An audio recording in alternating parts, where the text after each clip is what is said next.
Udi, and hi everyone, and hi Nati, and thank you for joining us to the Blue Tech Summit. We have known each other just several months at the HiFund course, investor course. Few words about Nati Amsterdam. Nati is the country director of NVIDIA, where he was one of the founders of NVIDIA back in 2017. In Israel. Prior to NVIDIA, Nati was the general manager of VMware in Israel, of course. Nati has more than 25 years of experience working in the technological ecosystem in Israel and abroad.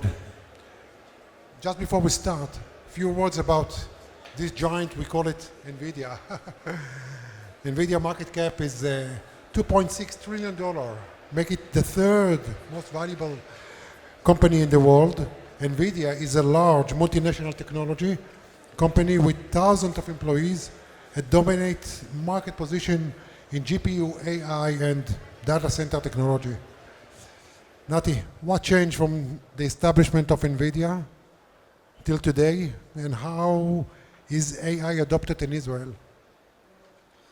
So first of all, thank you, and it's great being here, seeing the atmosphere, the vibe about a subject that, blue economy. I wasn't really aware when we first met about this area, but I believe this what we see here is amazing, and we'll talk a little bit about the advancement in this area. So what started in 2017 when I joined to really be the first employee of NVIDIA in Israel is that we started with really identifying a specific researcher here in the Technion or the University of Haifa that did AI, or one startup that one of few startups that did some AI innovation, and over the way this grew enormously, and now I can tell you that Israel, NVIDIA has more than 1,000 startups doing AI that we support in different areas. Some of them, of course, in blue economy and the ocean, not enough, but in other areas like cyber security and like retail and others. So what really changed is, the talent is here, and the researchers are here, and with the investment that we did in Israel, we are helping the innovation and the startup community to grow. So whom of you who is not aware, Dov Moran mentioned a few facts about NVIDIA. I can add that we are the world leader when it comes to accelerated computing, which is what is required to run tasks that imitate the human brain. So and we have a big R&D site in Israel. We acquired Mellanox 5 years ago. We are now more than 4,500 people here, and we doubled our size from the acquisition of Mellanox till today. We have an R&D site which is very big in Yokneam, nearby. We also have a research center in Israel where we do publications of research and collaboration with universities. We are in tight collaboration with all the universities, and I think that some of the things that we are seeing here are coming out of academy, so we support that. And I'm happy to participate and help this community grow significantly. Wow, thank you. Let's talk about a bit about the blue economy. The blue economy is emerging as a vital framework for sustainability managing ocean resource. How is NVIDIA harnessing the power of AI to drive innovation in this space and support sustainable ocean development? So, as we do with AI, I will start by, I was just visited Costa Rica in August, and I saw how they protect the nature and the ocean. And it really fascinated me to see that 70% of this earth is ocean, but there are not 70% of startups and innovation in this area of the overall number. Really surprised me. Yeah. I mean, we teach machines to understand and learn languages, and we teach machines to understand brain waves, but we don't teach machines to understand the ocean, in a deep way, to listen to the ocean, to understand the living of the ocean and how it can help, drive more and more, us forward as human beings.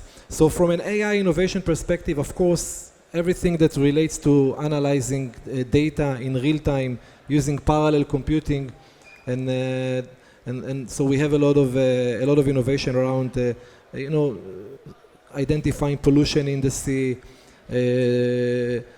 using computer vision to classify and identify objects in the sea. This is quite obvious use cases, but one of the things that we are seeing now are around something called large language models. I don't know if any of you are familiar with it, but ChatGPT is an example of large language model, where we actually take a supercomputer that requires a data center, and we build capabilities to train the models on large amounts of data. So think about collecting the data of the ocean and then building algorithms and models that can create intelligence out of this data. This is something that we are seeing in specific areas. Several startups here are doing that, whether it's for protection or whether it's for identifying, helping fishing capabilities. But so computer vision, large language model, of course, video, analyzing intelligently video that we can capture at the ocean, and protecting. I think this is another aspect. So the way that we are actually doing, how are we supporting those companies? So we have, many of you know NVIDIA for the GPU that we created, which is a parallel computer that allows you to run millions of mathematical equations in parallel. But what is really significant here is we also develop a software, and the software talks with the hardware and allows the researcher to build these algorithms and analyze the data. And if I will give you an example from other areas that you might think about healthcare. Okay, we know how to annotate automatically organs in MRI or in CTs or in X-rays, understanding language, and so all of these software tools are researchers and startup companies can take that and build their algorithm. They don't need to deal with actually handling the infrastructure, how to collect the data, how to analyze the data. NVIDIA does that for them. They should focus only on the problem that they are trying to solve. So this is what we are doing and helping. And in Israel only, we have more than 1,000 startups in our program that we support. And we are a technology partner, helping them to onboard our software and actually accelerate their research and their go-to-market. Wow. Let's talk a bit about our data centers. AI-driven data centers have transformative potential for environmental monitoring. Yeah, okay, so yeah. Many people consider AI as an industrial revolution. Okay, it's the new industrial revolution. Before that, we had factories. If you want to produce electricity, you take a factory, you put water, you produce electricity. If you want to have a farm, you actually build factories. Today, we are building what we call AI factories. Factories that produce intelligence. You put data in and you create intelligence. It's difficult to train large language models as our human brain, and that requires data centers, significant and massive data centers to support that. NVIDIA invests heavily in every GPU that we share to the market. We make it more efficient. We allow the technology to run more models, more algorithms on less energy. And what we also see after NVIDIA releases a specific GPU or a specific hardware, we improve the software all the time, so you don't need to change the hardware, but still you use the same energy to run more models and more algorithms. Eventually, it decreases the footprint in the data center, it decreases the energy consumption. Another thing that we are also doing is we are moving to to renewable energy. So we actually are trying to reach 100% of green energy in our data center. We know it's a challenge. It's a challenge. It's a big challenge because we need to do the transportation of the energy, but we are moving toward that. We are moving our GPUs to liquid cooling, which means that it's also a significant move toward that, and this is very important because we will see more and more AI factories in every aspect, every industry, from autonomous vehicles to healthcare to banks. So obviously we have a big challenge and a big responsibility as well to make sure that we save energy and we do that in a more effective manner. Okay, let's talk about renewable energy. And I'm talking about renewable energy. No, it's only around, it's only 7%. But how do you see AI and advanced data analytics optimizing system like, offshore winds farm and wave energy or for greater, efficiency and sustainability?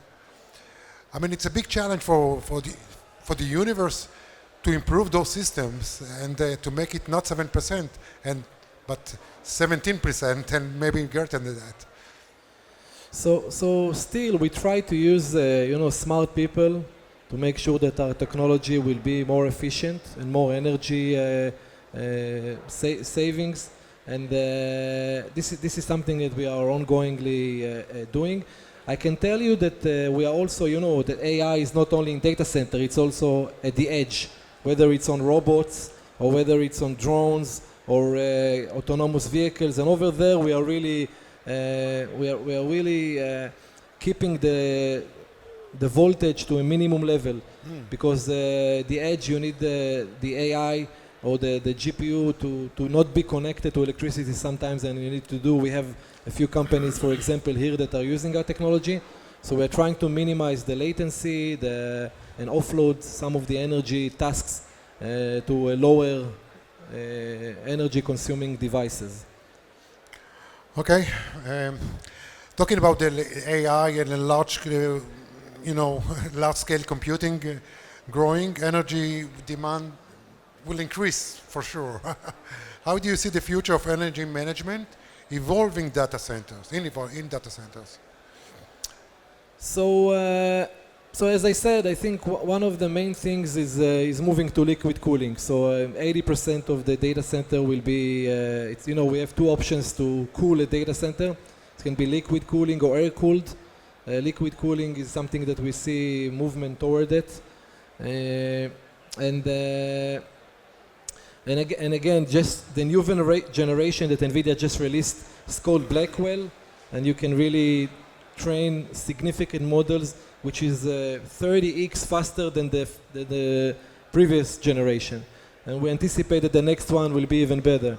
So we are saving on footprint in data center, we are saving on energy consumption, we are making sure our software run optimally. But again, it's a big task. And we try to get the commitment from the companies that we are working with as well to use green energy, to use renewable energy, whether it's wind or water, or solar. By the way, in Israel as well, we are, I don't know if you're familiar with that, but we announced like a year and a half ago that we're building a supercomputer in Israel. It's called Israel 1. It's one of the top 10 supercomputers in the world in Israel to support the ecosystem. It's used mainly for NVIDIA research and development, but also we're going to open it for the commercial usage. But in this supercomputer, one of the key things that we requested is to try and maximize the usage of renewable energy for that. And this is a key message from a leading company that if we do that, others will follow as well. For sure. Okay, I think that the opportunity within the blue economy are vast opportunities. While integrating AI technology adds complexity, it is also accelerate the transition from polluting practice to more sustainable solution in our oceans. Thank you so much, Nati. It is a great pleasure to meet you here. Thank you for the invitation. I want to say that it's really an amazing thing that you are building here at HiFund. Really, I think NVIDIA, we will try to support it as much as possible. Hopefully this community will grow, as we said, to at least 70%. If we have 1,000 startups in Israel, we need 700 to come from the ocean, right? Yep, okay. So I'm in favor of that. And feel free to contact us at NVIDIA to help support you, whether it's a startup or whether it's a government entity that wants to do things using AI. We are here to support the ecosystem. Of course, pleasure to come to Haifa. I told you, amazing to be here. I learned to love the city more and more. I spent a few months in Haifa for a training that we did in HiFund. So I will continue to visit, and thank you very much and enjoy the rest of the day. Thank you.